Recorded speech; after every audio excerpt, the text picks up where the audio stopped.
लो महाराज दवाई है, आप ही की दवाई है, ले लो ले लो। नहीं, दवाई को महाराज को माता जी को पता ही ना चले और दवाई चल जाए, वो दवा कहलाती है। दवा उजागर में नहीं दी जाती।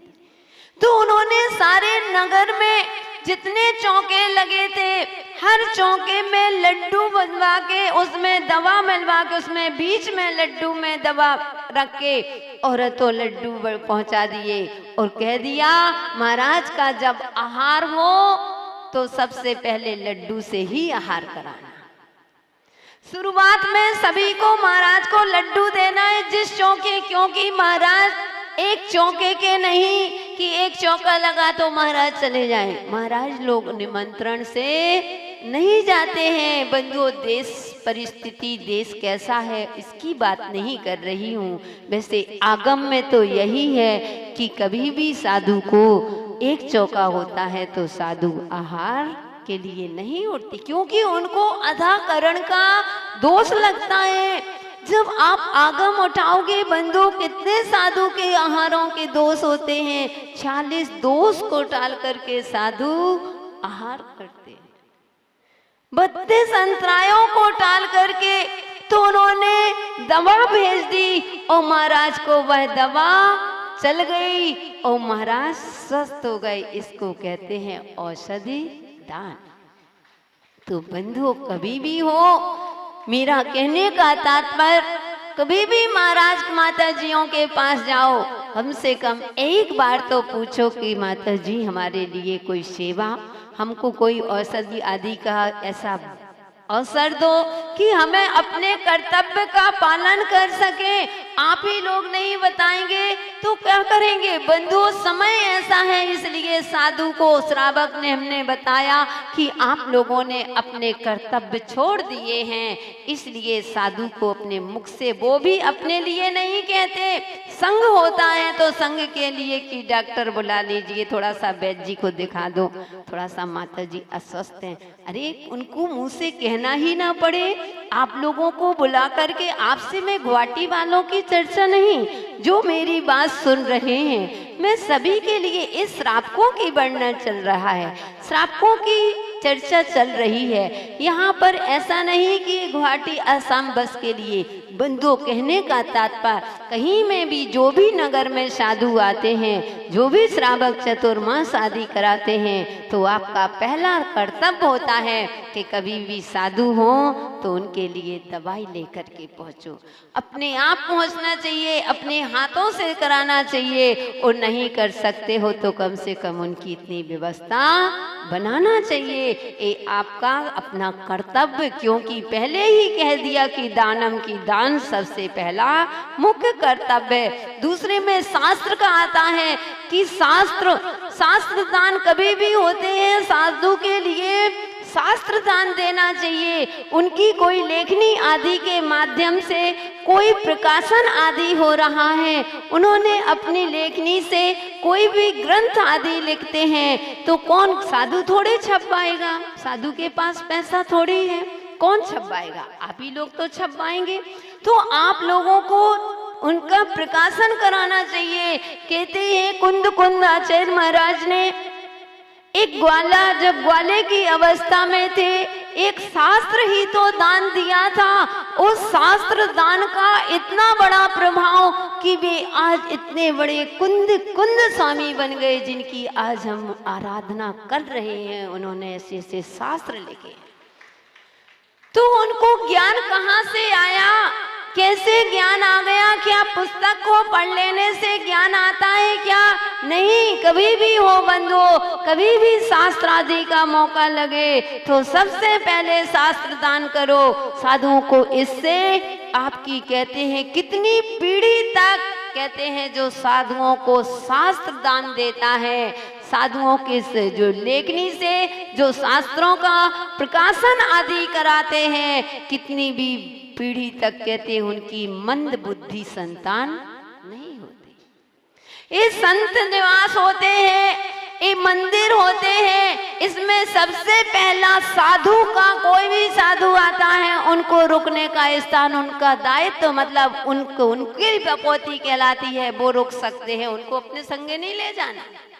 लेकिन आज की संतति, आज की पद्धति देखते हैं बंधुओं कि हम श्रावक के कर्तव्यों से बिल्कुल दूर होते जा रहे हैं। कभी भी हो भवात्माओं, अगर मेरी बात सुन रहे हो, कभी भी ऐसा मौका आए तो शादी कैंसिल कर देना सबसे पहले। कभी भी हो नहीं, हम तो हमारे नगर में महाराज आए हैं, पिच्छीधारी साधु संत आ रहे हैं, पहले उनको स्थान दिया जाएगा, हम श्रावकों को स्थान नहीं।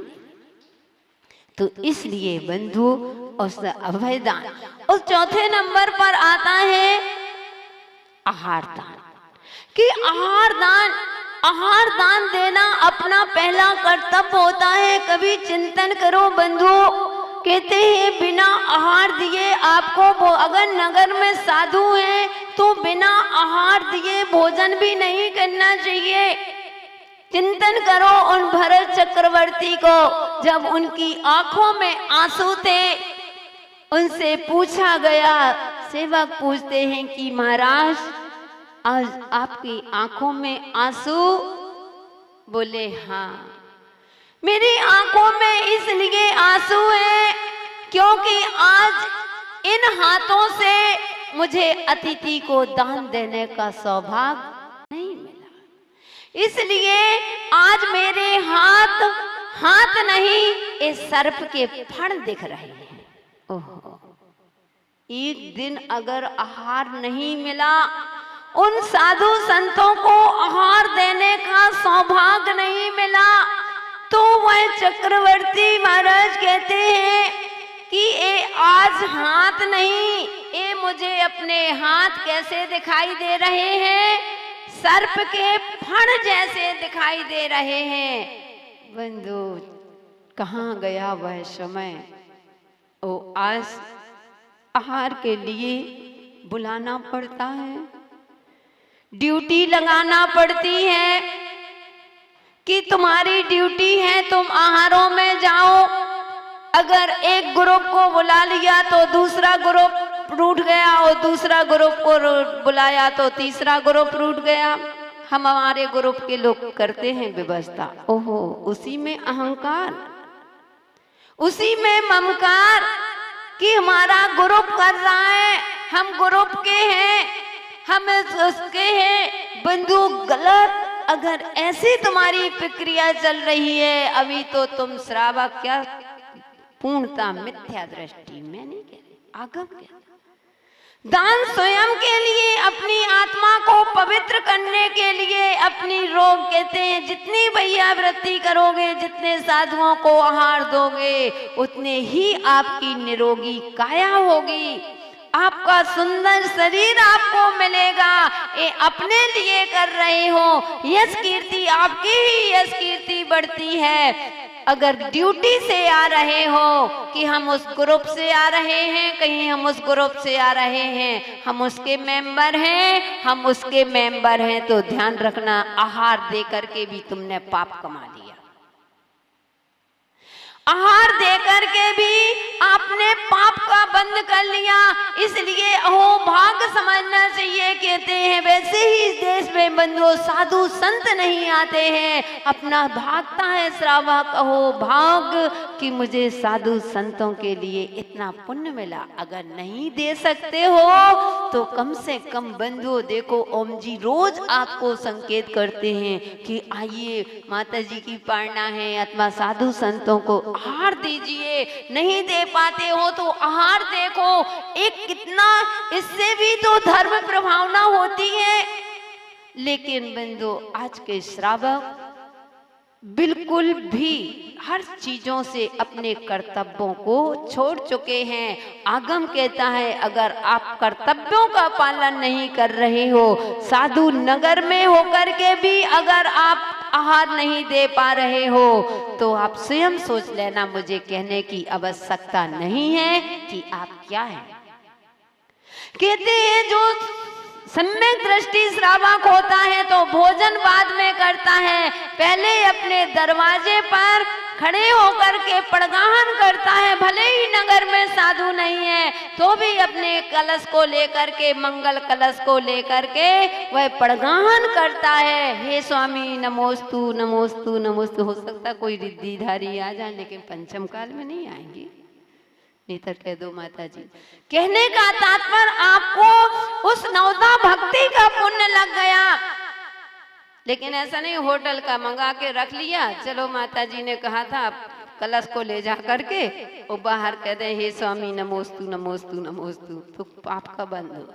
कम से कम शुद्ध का नहीं कर सकते हो इतना, हे श्राप को इतना तो कर सकते हो कि जब आप भोजन करने बैठते हो तो कम से कम इतनी भावना तो भा सकते हो।